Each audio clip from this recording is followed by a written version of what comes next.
우리 지역의 다양한 이슈와 현안들을 심층적으로 풀어보는 헬로 이슈 토크입니다.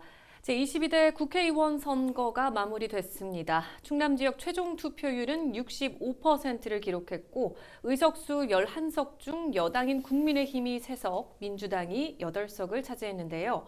이번 총선 결과와 함께 당선인들이 앞으로 풀어가야 할 지역 현안들을 점검하는 시간 준비했습니다. 스튜디오에 신기원 신성대 교수, 신문흥 태안신문 편집국장 두 분 나오셨습니다. 안녕하세요. 네, 안녕하십니까. 반갑습니다. 네. 충청권은 선거 때마다 캐스팅 보트로 주목을 받아왔는데요. 이번 선거에서 나타난 충청권 민심을 좀 살펴보겠습니다. 충남 지역 의석수 11개 중에서 더불어민주당이 8석, 국민의힘이 3석을 가져갔습니다. 이 충남 민심은 정권 견제를 선택했다. 이렇게 볼 수도 있을까요, 교수님? 예. 대선에서 되게 승리한 후보들이 충청권에서도 그동안 승리를 해왔습니다.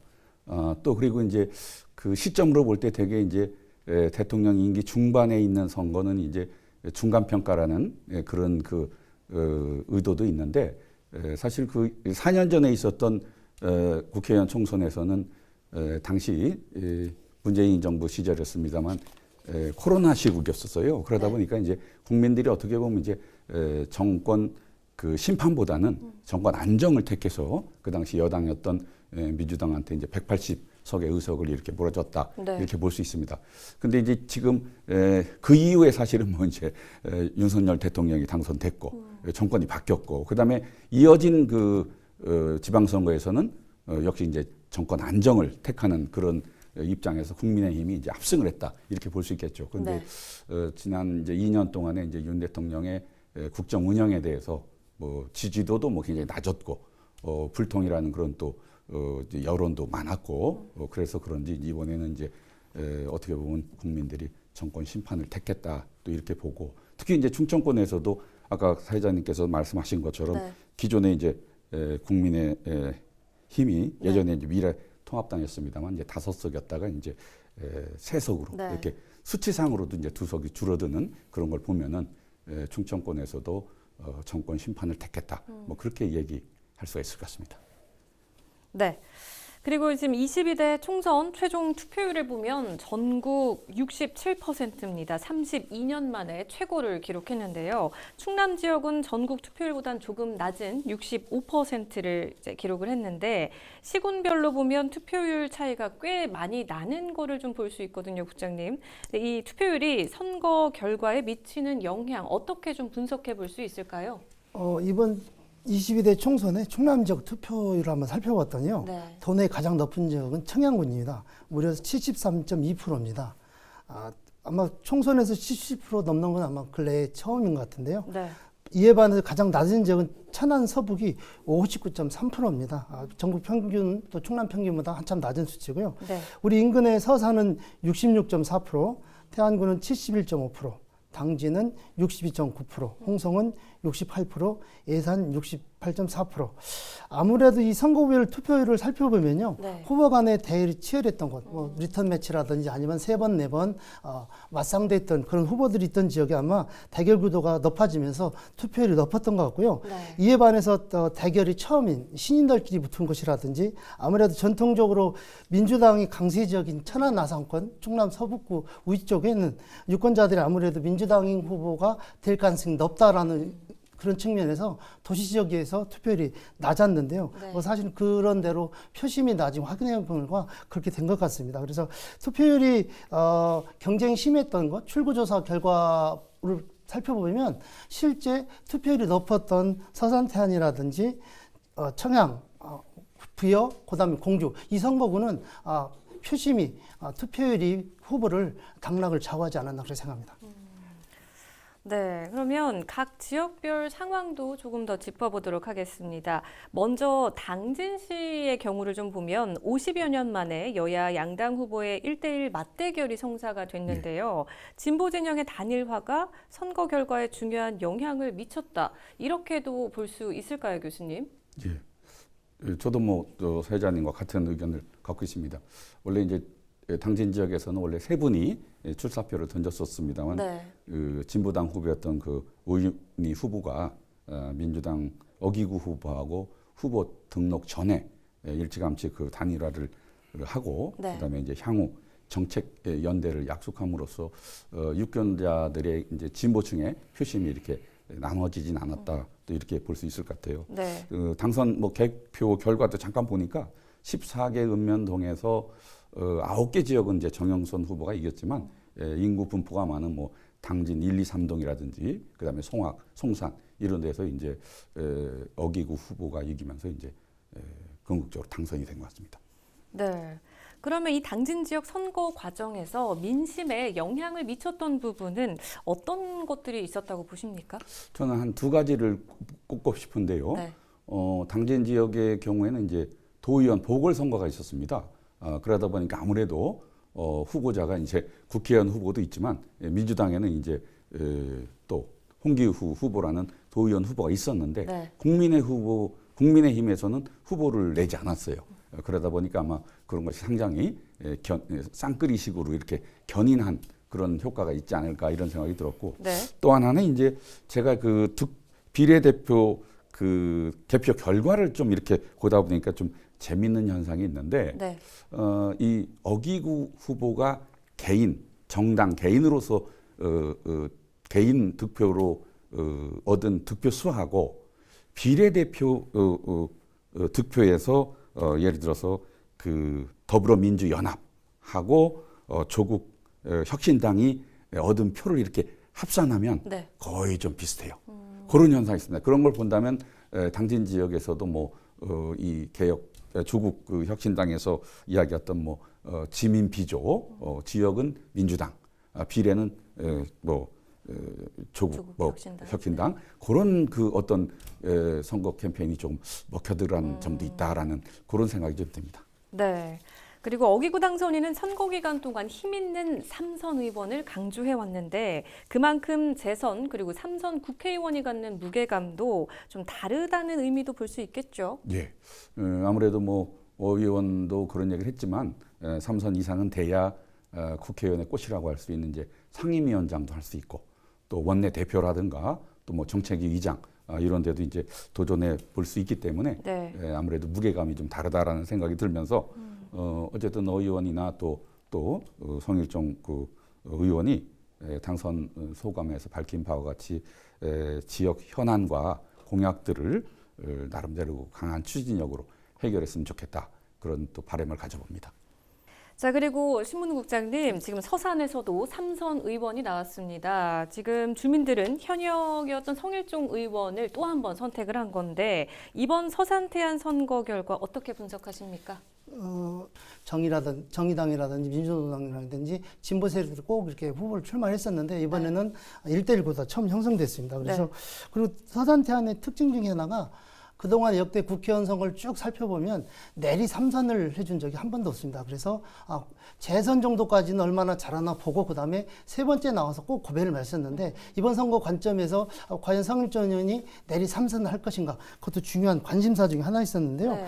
그것들이 후보자 또 조한규 후보와 성일종 의원 후보는 사실은 세 번째, 네 번째 대결이고 또 고인이 되신 송원종 회장님까지 의원까지 합치면 벌써 네 번째 대결이 됩니다. 그래서 관심이 많이 보여졌는데요. 그다음에 선거 패턴을 보면 조한규 후보는 서산서 이기고 태안서 크게 졌습니다. 그동안의 선거, 역대 선거 패인을 보면. 네. 그런데 그 캠페인이 주요하지 않았나. 그래서 조한규 캠프에서는 서산에서 좀 많이 이기고 태안서 덜 져야 되고 성일종 후보 입장에서는 거꾸로 서산서 덜 지고 태안서 많이 벌려야만이 그동안에 그런 패턴으로 선거운동을 해왔는데 그것이 이번에도 다시 한번 이렇게 확인이 되지 않았나 그렇게 생각합니다. 그래서 성일종 의원이 사실은 서산서 830표를 조한규 후보한테 졌는데요. 네. 태안서 5,200표를 앞섭니다. 그래서 결론적으로 4,400여 표, 한 3.11% 차이로 이겼습니다. 이제 출구조사에서는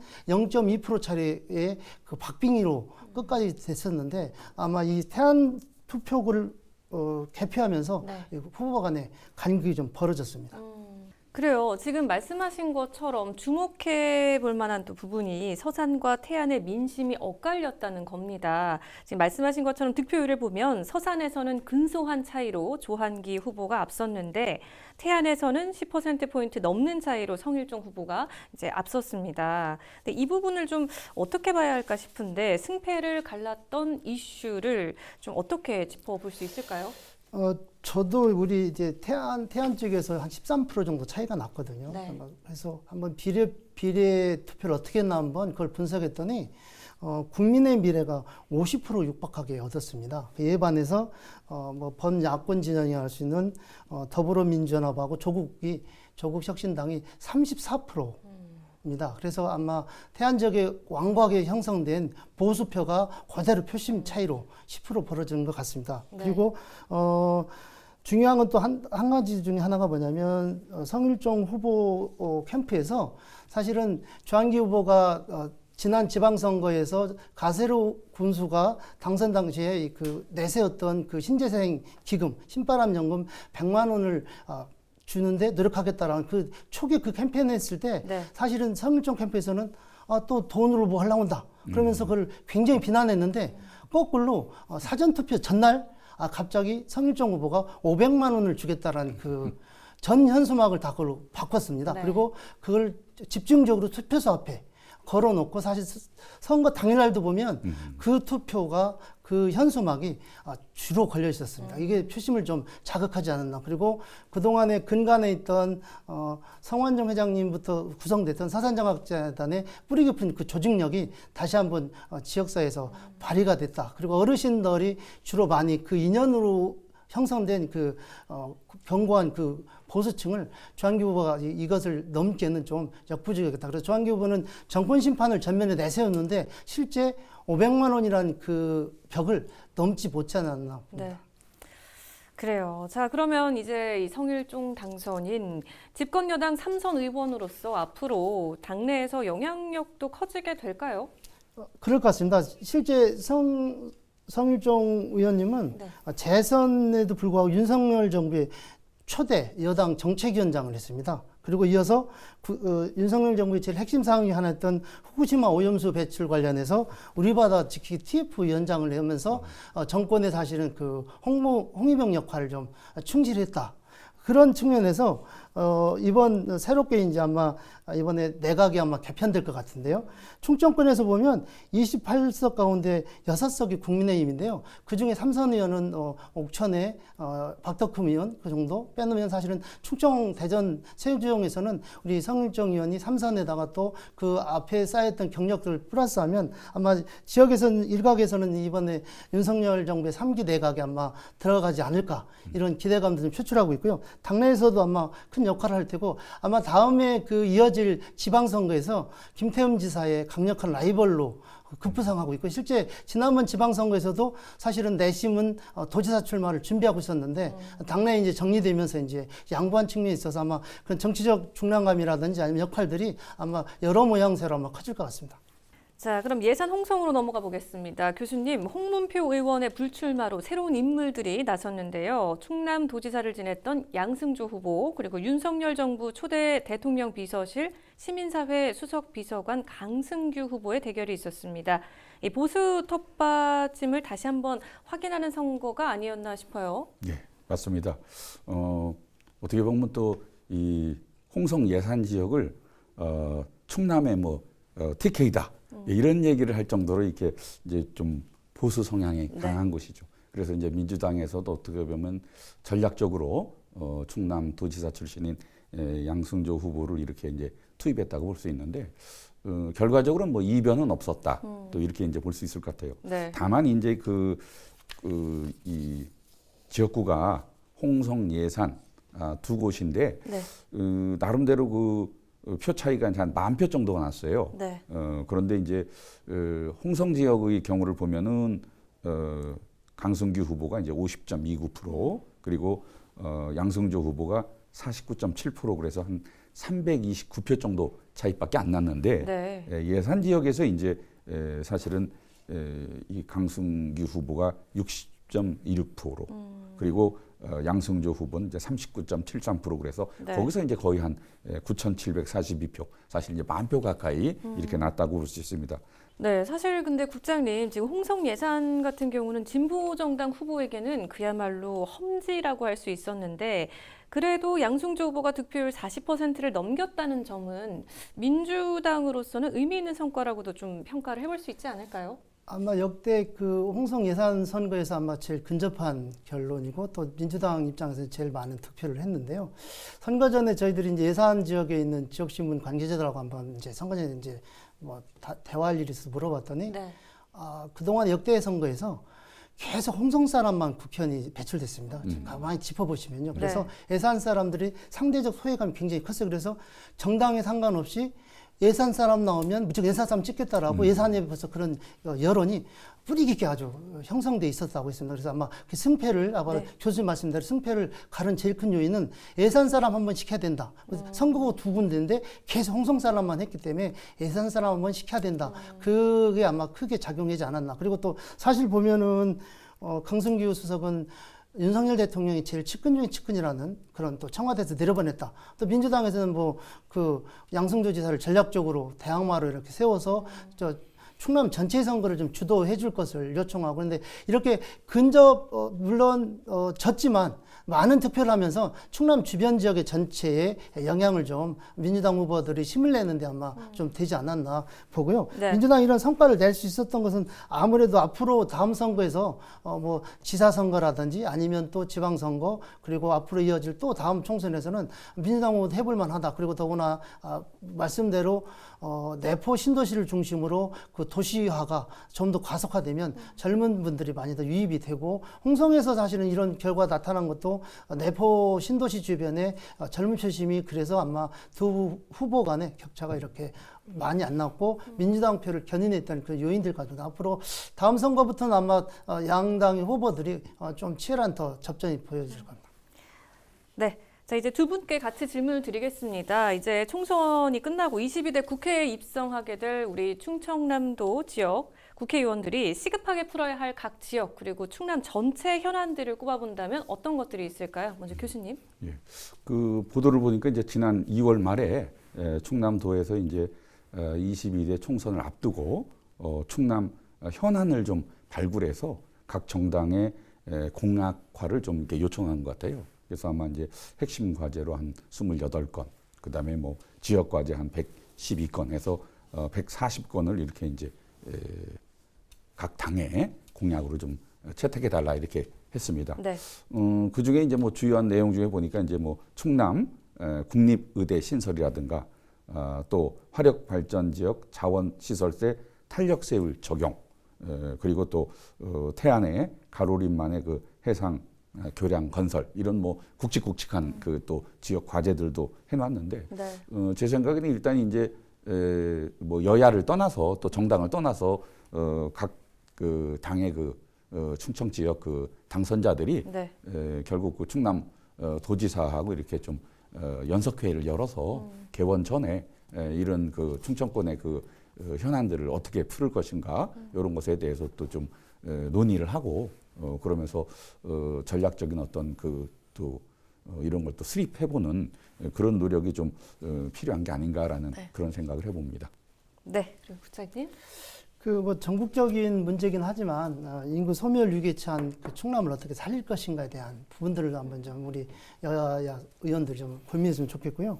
뭐 예를 들어 내포 신도시라든지 혁신도시라든지 태안 기업도시라든지 사실은 전전정부 해놓았는데 사실 그 속도감 없이 진행되고 있거든요. 그래서 네. 저게 사실은 장밋빛 공약이 돼버릴 소지가 많은데 이 부분을 알맹이 좀 채워줬으면 좋겠다는 의견이고요. 네. 사실 윤석열 정부 취임 이후에 사실은 수도권 규제가 사실 굉장히 완화됐습니다. 사실 제일 큰 피해 지역이 충남입니다. 왜냐하면 기업들이 수도권으로 경기도권으로 다 이전을 하고 있고 실제 이쪽에 내려오고 싶어도 혜택이 없으니까 못 내려오는 거거든요. 그래서 민주당이 이번에 다수를 점유했기 때문에 충청권의 제일 전국적 현안이지만 수도권 규제를 좀 더 강화해서 이런 여건들이 지역으로 내려올 수 있는 뭐 기업이라든지 아니면 공공기관이라든지 전부 이전을 통해서 지역을 살리기 위한 노력들을 한번 당연히 도지사도 해야 되겠지만 우리 이번에 당선되신 의원님들이 한번 충남권 살리는데 한번 여야를 떠나서 같이 주력을 했으면 좋겠다 그런 바람을 전해진다.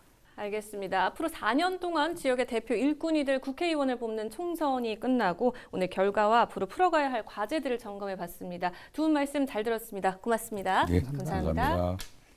헬로 이슈 토크 오늘 저희가 준비한 소식은 여기까지입니다. 함께해 주신 여러분 고맙습니다.